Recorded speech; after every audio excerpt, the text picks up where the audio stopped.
মার্কিন যুক্তরাষ্ট্রের রাষ্ট্রদূত সার্জিও গোরের সাথে আওয়ামী লীগ নেতা সাব্বির হোসেন চৌধুরীর বৈঠক হয়েছে।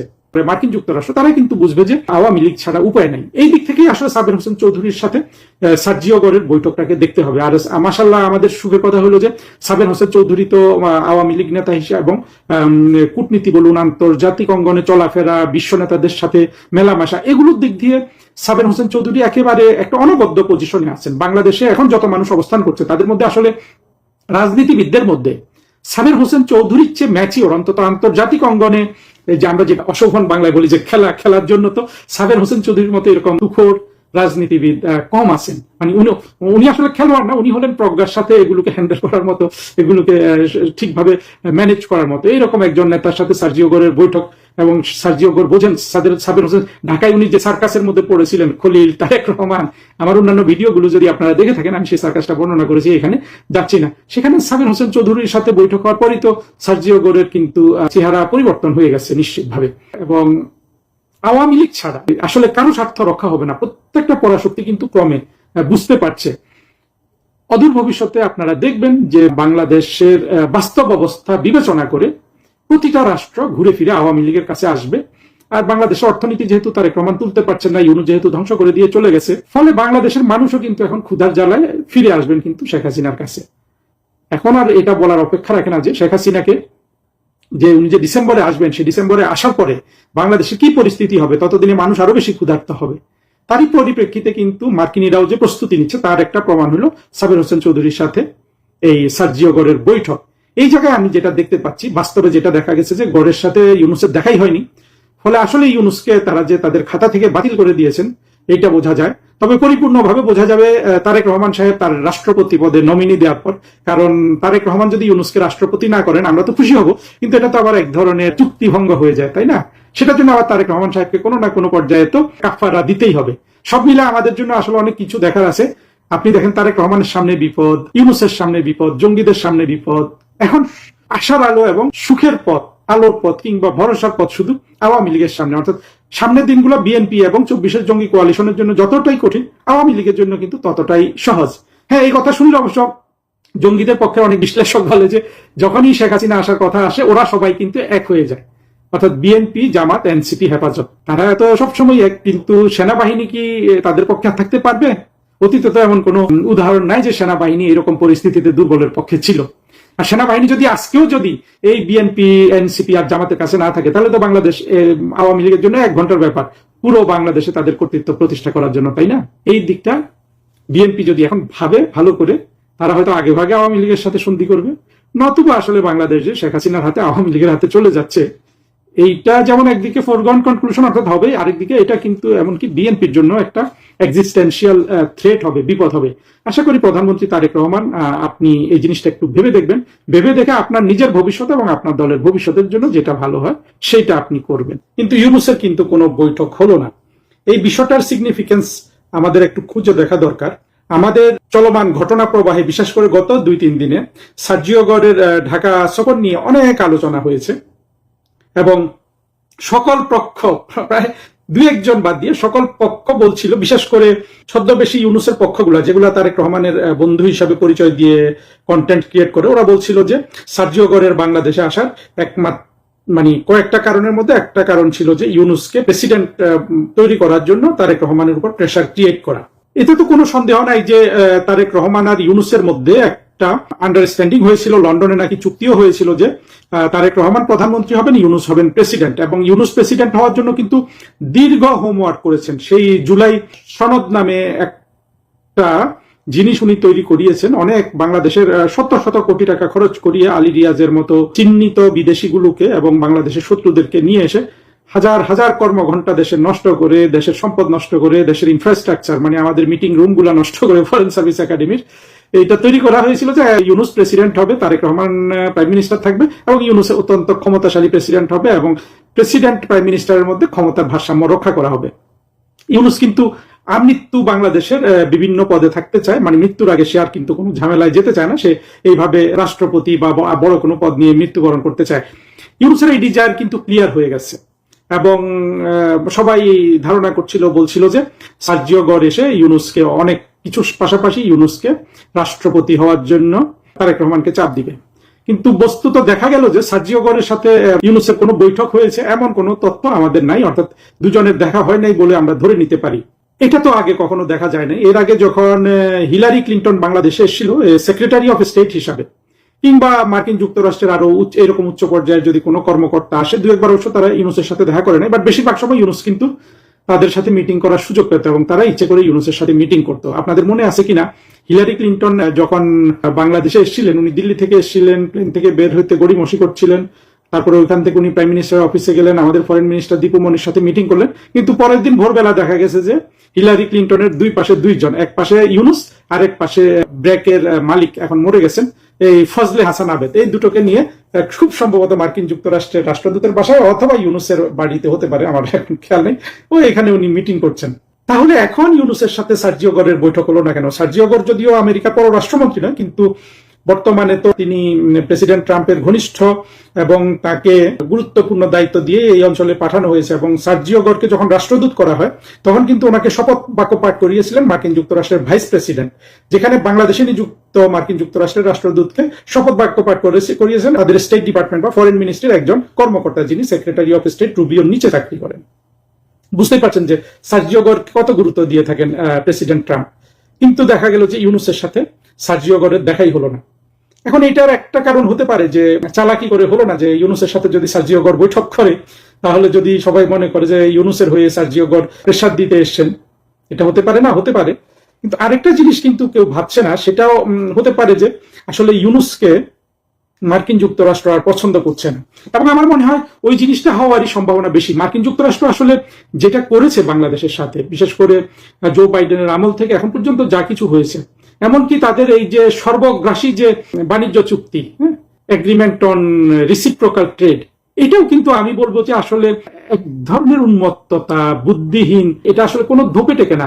মার্কিন যুক্তরাষ্ট্র বাংলাদেশের মতো এই ধরনের একটা রাষ্ট্রকে, যে সব দিক থেকে মার্কিন যুক্তরাষ্ট্রের চেয়ে ছোট, ইকোনমিতে কত ছোট, এইরকম একটা রাষ্ট্রকে এইরকম এক্সপ্লয়েট করার জন্য একটা চুক্তি করলো। এই চুক্তিটা একদিক থেকে যারা করেছে, অর্থাৎ ইউনূস এবং তারেক রহমান, তাদের দিকে চেহারার দিকে তাকালে যেমন আপনার মনে হবে যে এই লোকগুলা সত্যিকারের ক্ষমতার জন্য কত কি না করতে পারে, রাষ্ট্রটাকে কত ভাবে বিক্রি করে দিতে পারে। আবার যদি আপনি মার্কিন যুক্তরাষ্ট্রের দিকে তাকান তখন আপনার মনে হবে সত্যি কি পৃথিবীর এক নম্বর সুপার পাওয়ার একটা দরিদ্র বা উন্নয়নশীল, এখন তো দরিদ্র হয়ে গেছে, শেখ হাসিনার সময় এটা উন্নয়নশীল রাষ্ট্র ছিল, একটা উন্নয়নশীল রাষ্ট্রের সাথে এরকম চুক্তি করতে পারে? মানে এত নিষ্ঠুরতা কি সম্ভব?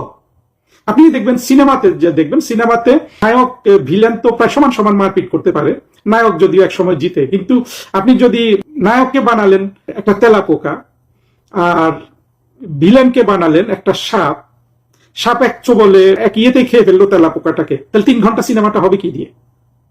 তাই না? 2-2.5 ঘন্টার একটা সিনেমা হতে হলে তো এমন হয় যে সাপের সাথে তেলাপোকাটা পাচ্ছে, যুদ্ধ করছে, উঠছে, কানে নাকে বসছে, সেরকম হলেও কিন্তু আপনি মুভিটা চালিয়ে নিতে পারবেন। অর্থাৎ দুটো ভিলেন এবং নায়কের ক্ষমতারা কিন্তু একটা ভারসাম্য থাকতে হয়। কিন্তু এই যে একটা সর্বগ্রাসী বাণিজ্য চুক্তিগুলো, এখানে কিন্তু কোনো ভারসাম্যই রাখা হয় নাই, সব বাংলাদেশকে করতে হবে।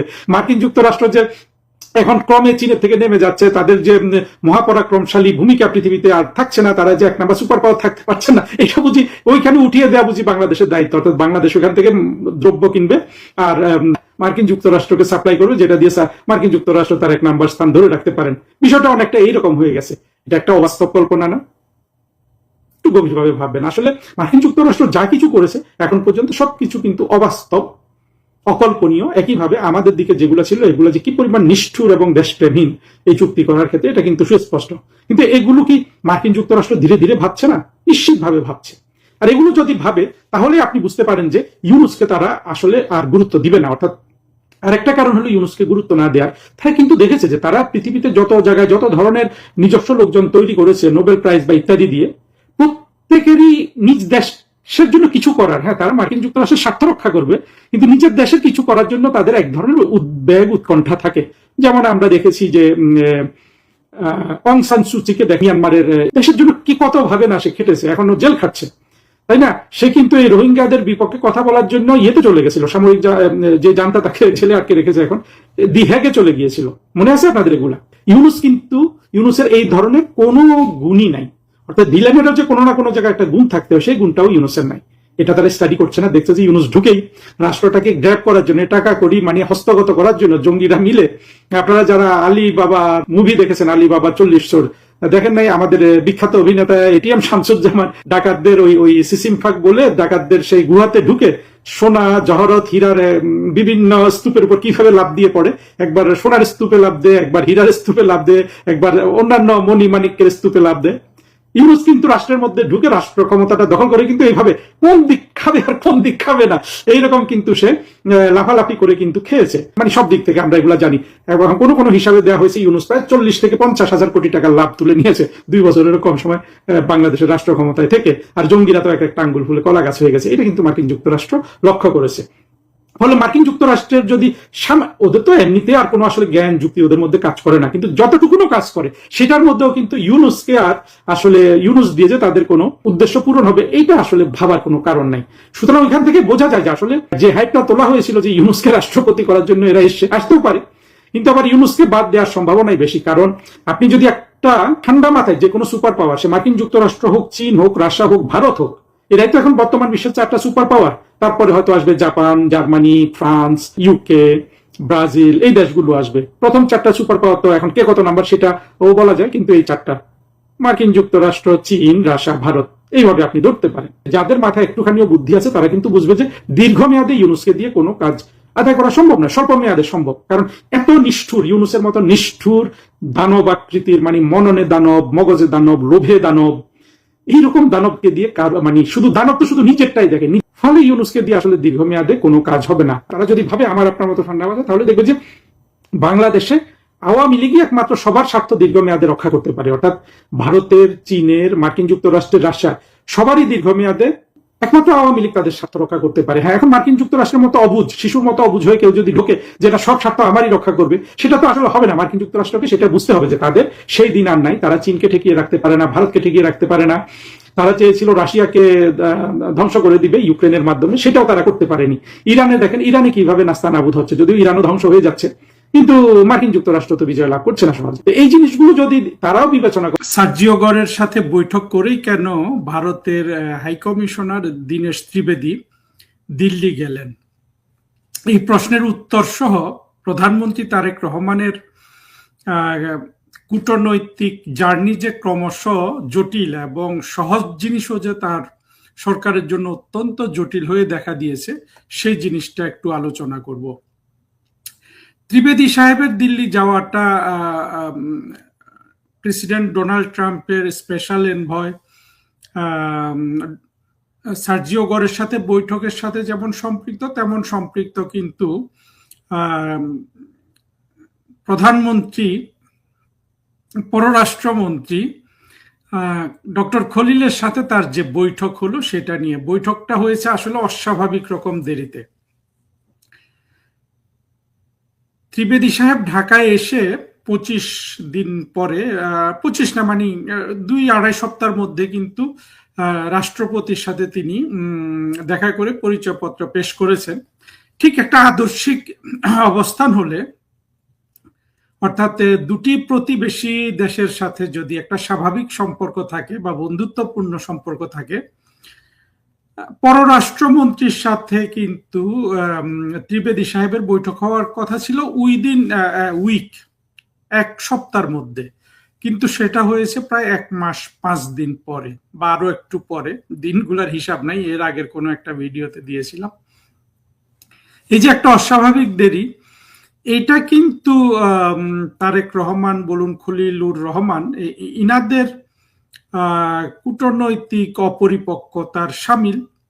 যদিও তারা এটাকে অবশ্যই কেউ কেউ দেখছেন ভেতর থেকে, হয়তো হুমায়ুন কবির, তারেক রহমানের উপদেষ্টা হুমায়ুন কবির হয়তো এটাকে দেখবেন যে ইউনুস যে শিখিয়ে দিয়ে গেছিল, বা জঙ্গিরা তারও আগে, বা আশরাফ কায়সার যে শিখিয়েছিল যে ভারতের চোখে এখন থেকে চোখ রেখে কথা বলতে হবে, সেই চোখে চোখ রেখে কথা বলার মতো করে তারা দীনেশ ত্রিবেদীকে পররাষ্ট্রমন্ত্রী খলিল সাহেবের সাথে দেখা করতে দিলেন না অনেক দিন। আবার এইটা শোনা যাচ্ছে যে ভারত থেকে যে তারেক রহমান সাহেবকে যে ব্রিক্স সম্মেলনের আমন্ত্রণ জানানো হলো, সেখানে তারেক রহমান সাহেবকে প্রধানমন্ত্রী হিসাবে উল্লেখ করা হয়নি, তাকে বিমস্টেকের নামে যে একটা আঞ্চলিক সংগঠন আছে যেটা অত্যন্ত গুরুত্বপূর্ণ, যেটা প্রসপেক্ট অনেক ভালো, সার্কের তো কোনোই প্রসপেক্ট নাই। আসলে তারেক রহমান সাহেবের আব্বা প্রেসিডেন্ট জিয়াউর রহমানের স্বপ্ন ছিল সেই সার্ককে যদি সফল করতে হয় বা করতে পারতেন, বিএনপির জন্য তো এটা একটা ভালো জিনিস ছিল, কিন্তু তারা সেটা পারবেন না পাকিস্তানের কারণে। সেটা ভিন্ন আলোচনা, এখানে যাচ্ছি না। সার্ক যেহেতু অচল, সেই ক্ষেত্রে আমাদের এই অঞ্চলে বিমস্টেক সংগঠনটা আঞ্চলিক সংগঠন হিসাবে কিন্তু অত্যন্ত প্রমিজিং, এবং এটা গঠন করেছিলেন কিন্তু একজন অন্যতম প্রধান উদ্যোক্তা ছিলেন প্রধানমন্ত্রী শেখ হাসিনা। এখন বিমস্টেকের প্রেসিডেন্ট উনি, ওই যে ইউরোপিয়ান ইউনিয়নের মতো, ইউরোপিয়ান ইউনিয়নে কিন্তু প্রতি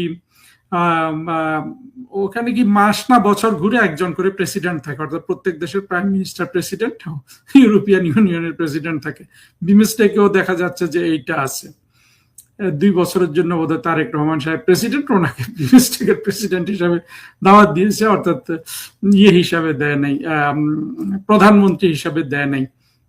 ঘটনাটা সত্য হওয়ার সম্ভাবনা কেন, এটা নিয়ে ভারতের যে এক্সটার্নাল অ্যাফেয়ার্স মিনিস্ট্রি আছে সেখানেও প্রশ্ন করা হয়েছে এবং অনেকে এটা নিয়ে কথা বলেছেন।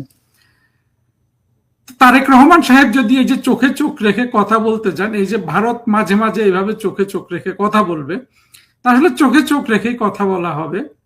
আর স্বভাবতই চোখে চোখ রেখে কথা বলতে গেলে তো আসলে সেখানে কোনো কূটনীতি হবে না, বন্ধুত্ব হবে না। যদিও আমরা দেখেছি যে ভারত সরকার, প্রধানমন্ত্রী নরেন্দ্র মোদী, উনার পররাষ্ট্রমন্ত্রী জয়শঙ্কর অত্যন্ত আহ্লাদের সাথে তারেক রহমানকে তারা বাংলাদেশে এসে যাতে তিনি প্রধানমন্ত্রী হন এই ব্যাপারটা ফ্যাসিলিটেট করেছেন, এটা আর এখন গোপন নেই। কিন্তু তারা যেটা ফ্যাসিলিটেট করেছেন সেটার ন্যূনতম কোনো রিফ্লেকশন তারেক রহমান সরকারের কোনো অংশের ব্যবহারে দেখা যায় না। আমরা শুনেছি তারেক রহমান সরকার ভারতে যাবেন না, কারণ পুশব্যাক বন্ধ হচ্ছে না, পুশ ইন পুশব্যাক এসব কথা বলা হচ্ছে। তারেক রহমান সরকার যে আসলে দিল্লির সাথে স্বাভাবিক সম্পর্ক করতে পারেন না, এটা মূলত ওনার ডোমেস্টিক যে নিড আছে, জামাত, হেফাজত এবং এনসিপি কে খুশি করা, বা তাদের থেকে তিনি তিরস্কৃত হতে চান না, ফুয়াদ থেকে তিরস্কৃত হতে চান না, শাহরিয়ার থেকে তিরস্কৃত হতে চান না। এইটা ছাড়া আমি কিন্তু কোনো কারণ দেখি না তারেক রহমান সরকার চোখে চোখ রাখছেন। এখন চোখে চোখ রাখলে তো ভারতের তো চোখে চোখ রাখার সুযোগ একটু বেশি, আমি তো মনে করি অনেক বেশি, কিন্তু এখানে অনেক বেশি বললে আবার বিএনপির বন্ধুরা কিংবা জঙ্গিরা এসে তারা তাদের গালিগুলা দিয়ে যাবে, সেই জন্য একটু রেস্ট্রিক্ট করে বলি যে চোখে চোখ রাখতে গেলে তো চোখ যার বড় সেই বেশিক্ষণ ধরে রাখতে পারবে। তো তারেক রহমান সাহেব সেই চোখে চোখ রেখে দীনেশ ত্রিবেদী সাহেবকে প্রায় 1.5 মাস বসিয়ে রাখলেন, পররাষ্ট্রমন্ত্রীর সাথে দেখা করতে দিলেন না।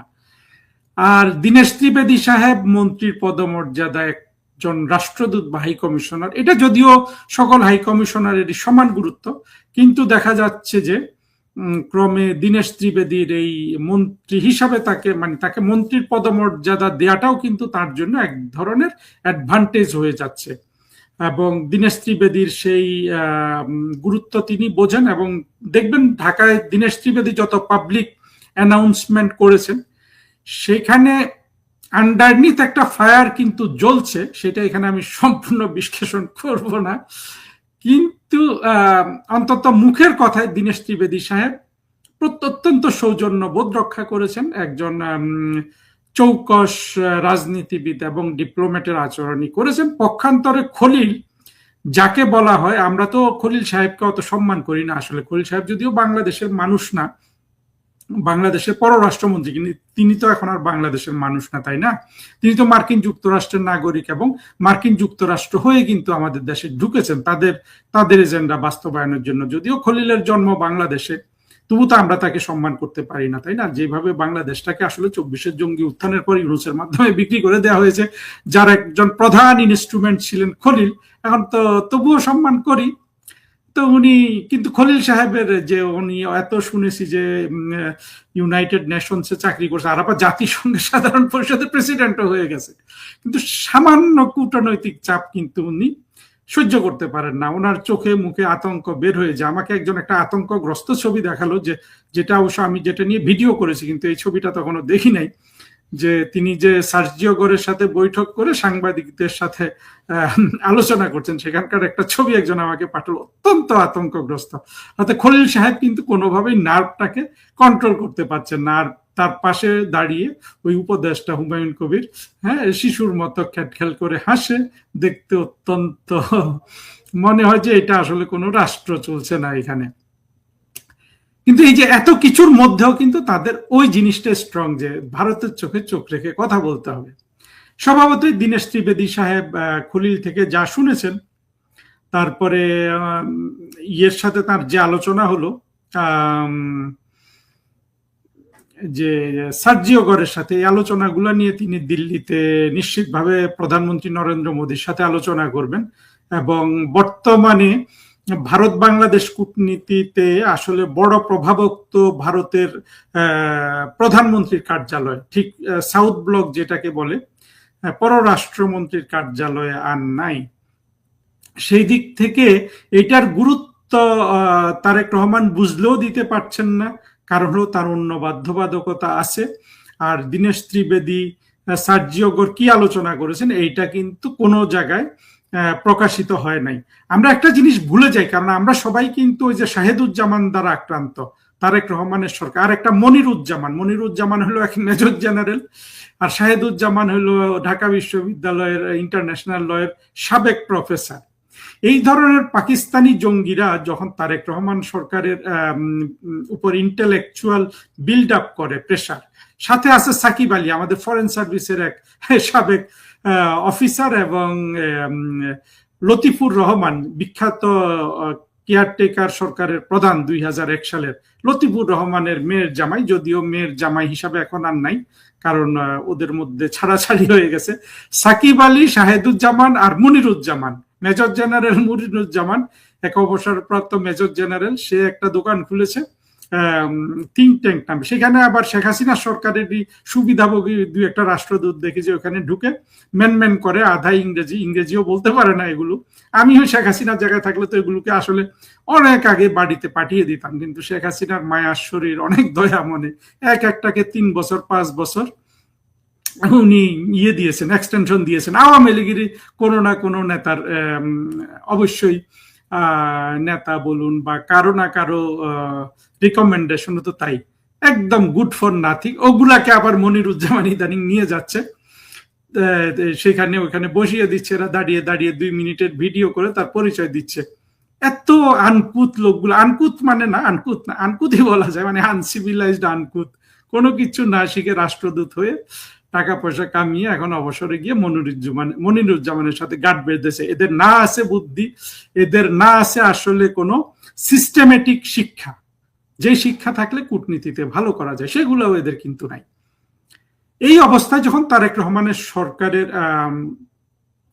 কি বলবো, যে পথ চলা এতটা খারাপ, আজকে আমি আবার আগেও বলেছি যে দেখেন, তারেক রহমান সরকার যে সার্জিও গরের সাথে মিটিং করলেন, সেখানে ওনাকে একজন মানে উপজেলা চেয়ারম্যানের মতো বসিয়ে রাখা হয়েছে, মাঝখানে 2 দিকে 2 লাইন, এক লাইনে কাচুমাচু করে সার্জিও গোরকে বসানো হয়েছে। পৃথিবীর কোথাও কিন্তু একজন বিদেশি গেস্টকে এইভাবে বসানো হয় না, তাকে একটু সম্মান দিয়ে বসানো হয়। অর্থাৎ সার্জিও গরকে ওনাকে কেউ বলছে রাষ্ট্রদূত, কেউ আসলে তো ওনাকে মন্ত্রীর মর্যাদায় রিসিভ করা হয়েছে।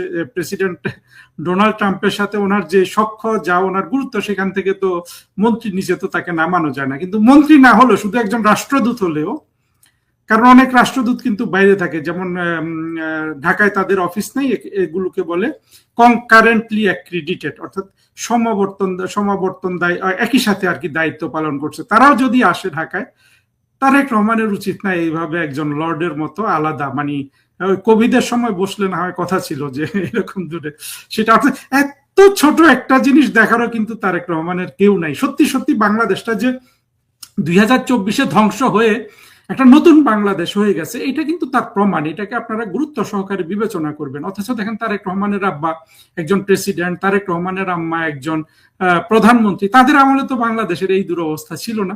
তারেক রহমান আজকে এমন ভাবে তিনি আসন গ্রহণ করতেছেন একটা গুরুত্বপূর্ণ বৈঠকে, যেখানে তাকে মনে হচ্ছে সিরিয়ার একজন রেবেল লিডার কিংবা আফগানিস্তানের রেবেল লিডার হিসাবে দেখা যাচ্ছে। আমি হাসি রাখতে পারি না এগুলো বলার সময়। আমার বন্ধুরা অবশ্য বলে যে আপনি কেন হাসেন, আপনি আসলে হাসি বলুন তো। তারা আমাদের বাংলাদেশটা আমরা 54 বছর কত কি অর্জন করেছি, তারেক রহমানকে এখন মনে হচ্ছে সিরিয়ার একজন রেবেল লিডার। উনি উনি মানে কিচ্ছু জানা নাই, ওই ওই রাষ্ট্রের কোনো ইনস্টিটিউশনাল মেমোরি নেই, একজন বিদেশি গেস্টকে কিভাবে বসাবে। আবার অনেকে বলছে যে তারেক রহমান এখানে ওনার মানে ওনার কর্তৃত্ব দেখাচ্ছে। কর্তৃত্ব দেখালে তো সার্জিও গোরকে নিয়ে এত হইচই হতো না, আমরা জানতামও না সার্জিও গোর কোন দিক দিয়ে এসছে কোন দিক দিয়ে গেছে। না, সরকারের তরফ থেকে অবশ্য গোপনীয়তা চেষ্টা করতে হয়েছে, কিন্তু এই মানে এখনকার ইন্টারনেটের যুগে তো গোপনীয়তা রক্ষা করা যায় না। তবে হ্যাঁ, রক্ষা করা যায়। শেখ হাসিনার সময় কত গড় এসছে গেছে, এইসব নিয়ে কোনো কথা কিন্তু হয় নাই। আবার ত্রিবেদীর জায়গায় ফিরে আসি। হাই কমিশনার দীনেশ ত্রিবেদী নিশ্চিতভাবে তাকে যে তার ভারতের চোখে চোখ রেখে রাখতে না পেরে যে তার চোখে বরাবর খালি চোখ রেখে যাচ্ছে খলিল, আর ও তো চোখ গড়িয়ে থাকে, মানে চোখে চোখ রাখার কথা শুনলে খলিল সাহেব, যদিও খলিল সাহেব অবশ্য অত অভদ্র হবে না, আর ওই যে হুমায়ুন কবিরকে তো সে চোখ গড়িয়ে দিবে, মানে বাচ্চাকে যেভাবে ভয় দেখায় ওই রকম করার সম্ভাবনা আছে। তো দীনেশ ত্রিবেদী সাহেব তো মানে পরিস্থিতিটা বুঝতে পারছেন, হয়তো উনিও মিটিমিটি হাসেন আড়ালে, কিন্তু রাষ্ট্রাচার বলতে কিছু নাই, ভব্যতা সভ্যতা বলতে কিছু নাই, কোনো ধরনের ছোটখাটো জিনিস কিন্তু এরা ব্যবস্থা করতে পারে না। তো দীনেশ ত্রিবেদী সাহেব দিল্লিতে গিয়ে নিশ্চিতভাবে এই জিনিসগুলো বলবেন, উনি আর মোদী সাহেব হয়তো হাসাহাসি করবেন তারেক রহমান সরকার, খলিল সাহেব এদেরকে নিয়ে। এবং সাথে সাথে এটাও ঠিক যে ভারত যেই আশা ভরসা করে তারেক রহমানকে এনেছিলেন যে অন্তত ভারত একটু শান্তিতে থাকতে পারবে, কারণ এক পাকিস্তানকে নিয়ে ভারতের যে দুরবস্থা, বাংলাদেশে তো শেখ হাসিনার সরকার থাকলে এই দুরবস্থাটা হয় না। তাদের বাংলাদেশের মাটিতে সন্ত্রাসীদেরকেও বন্ধ করা হয়, ভারতের কোনো বিচ্ছিন্নতাবাদী সংগঠনকে সেখানে জায়গা দেওয়া হয় না। এখন তারেক রহমান অতটুকু করবেন কিনা এই নিশ্চয়তা যে ওনারা পাচ্ছেন না, সেগুলা নিয়ে কথা বলবেন আর কি।